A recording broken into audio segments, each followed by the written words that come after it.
Çoxsəsliliyin səsi Araz News radiosunu dinləyirsiniz.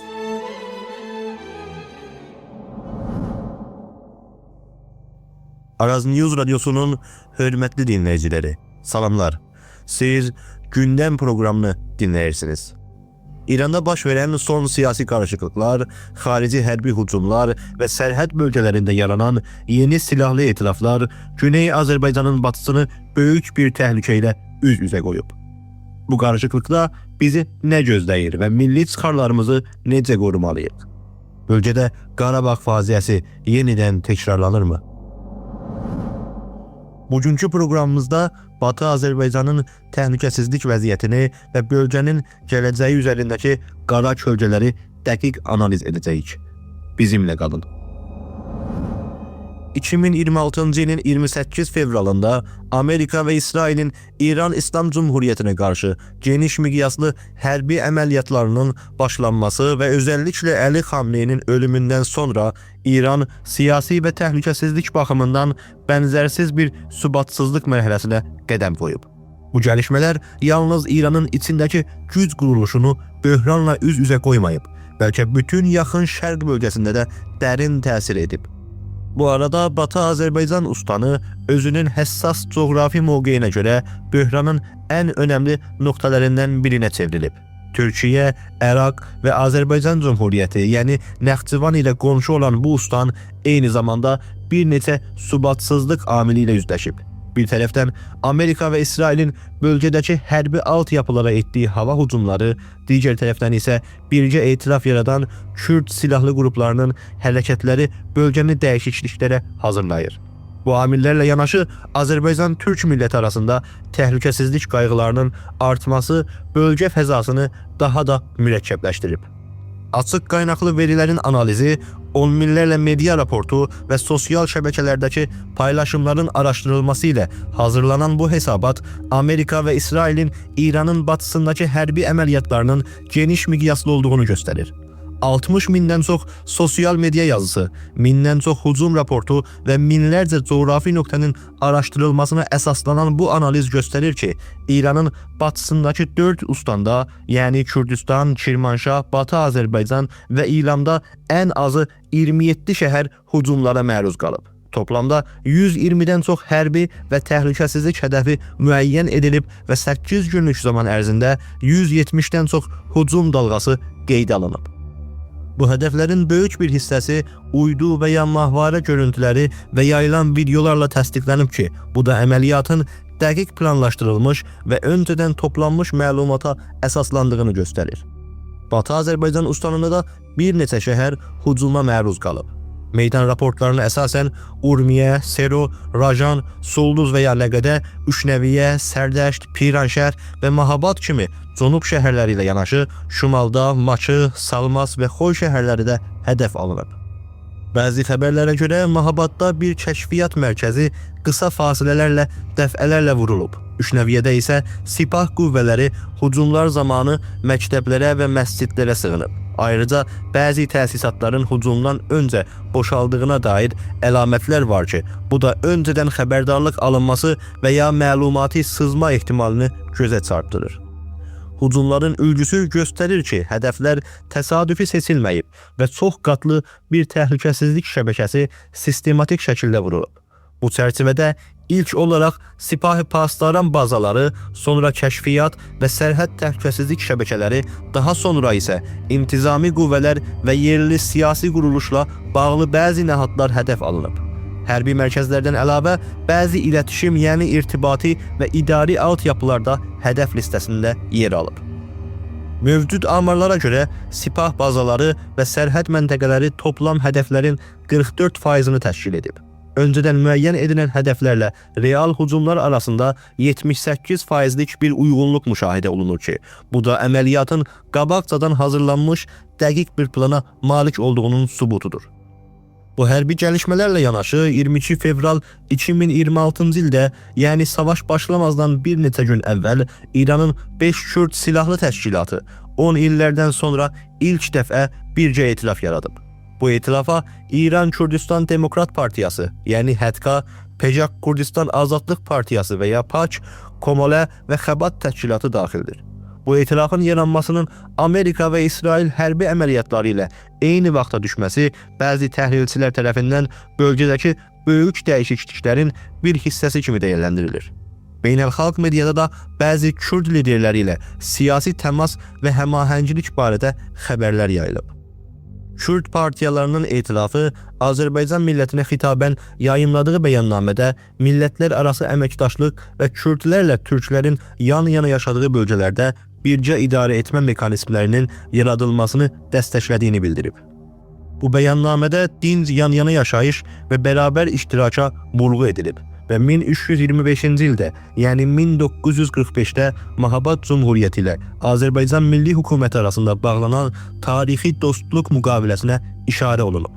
Buna baxmayaraq, bəzi təhlilçilər rəsmi bəyannamələrin məzmunu ilə bu partiya liderlərinin çıxışları arasında ciddi fərqlərin olduğunu düşünürlər.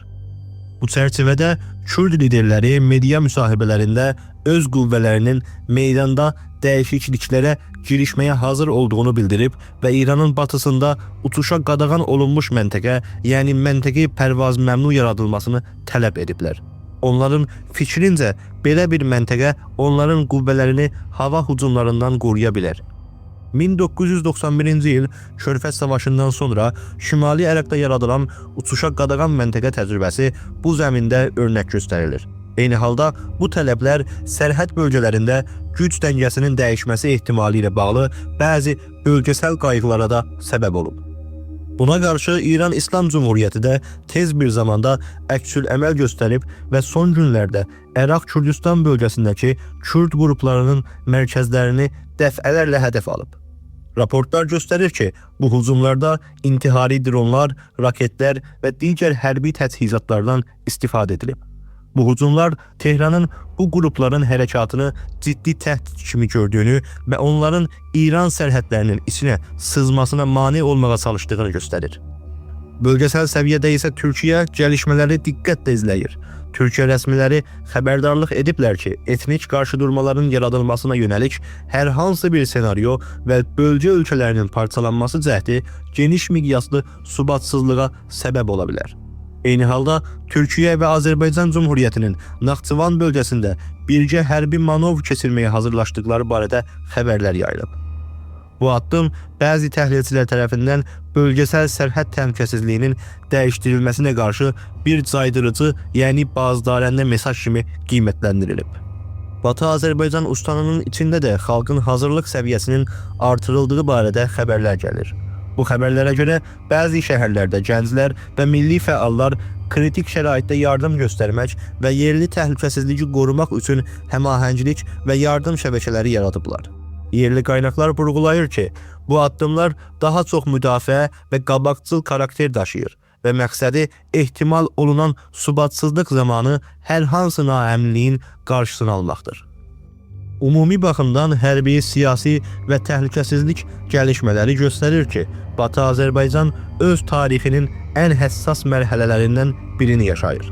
İranın təhlükəsizlik altyapılarının dağılması, yeni bölgesel etilafların yaranması, silahlı qrupların hərəkatları və qonşu ölkələrin təpkiləri hamısı birlikdə mürəkkəb bir təhlükəsizlik müadiləsini formalaşdırır ki, bu da bir çox nazirlər üçün tarixi bir təcrübəni xatırladır.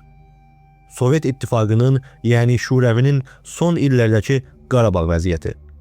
Bu iki vəziyyətin müqayisəsi mübaliğədən yox, bəlkə tarixi və siyasi modellər baxımından düşündürücüdür. Çünki hər iki halda mərkəzi hakimiyyətin boşluğu, etnik silahlı təşkilatların formalaşması və bölgesel oyuncuların rəqabəti həll edici rol oynayıb. O dönemdə də bugünkü kimi media və siyasət fəzası yan-yana yaşayış və bərabər hüquqlar barədə şüarlarla dolu idi. Lakin əməldə paramilitari, yəni yarım hərbi qüvvələrin yaranması və xarici dəstəklərin daxil olması ilə bölgənin təhlükəsizlik dəngəsi tədricən dəyişdi. O prosesin nəticəsi qanlı bir savaş oldu ki, Qarabağın və ətrafdakı bir neçə bölgənin Erməni qüvvələri tərəfindən işğalına və yüz minlərlə Azərbaycanlının didərgin düşməsinə səbəb oldu. Bu gün də Batı Azərbaycanda bəzi əlamətlər o tarixi dönəm ilə oxşarlıq daşıyır. Bir tərəfdən İranın hərbi və təhlükəsizlik altyapılarına edilən xarici hücumlar sərhəd nəzarəti şəbəkəsini zəiflədib. Digər tərəfdən isə Kürd silahlı qruplarının yeni itilafı yaranmışdır ki, bəyannamələrdə əməkdaşlıqdan danışsalar da, liderlərinin çıxışlarında hərbi hazırlıq, birgə qüvvələrin yaradılması və hətta uçuşa qadağan məntəqə tələbi ön plana çıxır. Qarabağ təcrübəsində böhranın şiddətlənməsinin ən önəmli amili siyasi həll yolları formalaşmadan öncə silahlı qüvvələrin tədrici gəlişi və meydandakı reallıqların dəyişdirilməsi idi. Qarşıdurmalar hərbi mərhələyə çatdıqca vəziyyəti əvvəlki halına qaytarmaq çox çətin oldu və bölgə 10 illər boyu həll edilməmiş bir münaqişə ilə üz-üzə qaldı. Əlbəttə nəzərə almaq lazımdır ki, Batı Azərbaycan və Qarabağın şəraiti tam eynilik daşımır. Əhali tərkibi, dövlət quruluşları və bölgesel güc dəngəsi önəmli fərqlərə malikdir. Buna baxmayaraq, bu müqayisəni diqqətə layiq edən cəhət zəmin şəraitinin oxşarlığıdır. Mərkəzi qüdrətin zəifləməsi, etnik silahlı qüvvələrin fəallaşması və bəzi oyuncuların subatsızlıq dönəmində coğrafi-siyasi müadilələri dəyişmək cəhdi. Bu baxımdan Qarabağ təcrübəsinin ən böyük dərsi odur ki, siyasi ixtilafların etnik savaşlara çevrilməsinin qarşısını almaq meydanda ağıllı bir böhran idarəçiliyini tələb edir. Batı Azərbaycan bugün elə bir nöqtədədir ki, önümüzdəki aylarda veriləcək qərarlar və baş verəcək hadisələr bu bölgənin gələcək taleyini müəyyən edə bilər. Dəyərli dinləyicilər, göründüyü kimi Güney Azərbaycanın batı bölgəsində hadisələr sürətlə dəyişir. Tarix sübut edib ki, güc boşluğu və xarici əllər hər zaman bölgə üçün ciddi risklər yaradıb. Buna görə də oyanıq olmaq və bu həssas zamanda ağıllı qərarlar vermək bizim gələcək taleyimiz üçün həyati əhəmiyyət daşıyır. Biz Araz News radiosu olaraq bölgədəki hər bir dəyişikliyi an-be-an izləyib sizə çatdırmağa davam edəcəyik. Bugünlük gündəm proqramını burada yekunlaşdırırıq. Bir sonraki verilişədək sağlıqla qalın.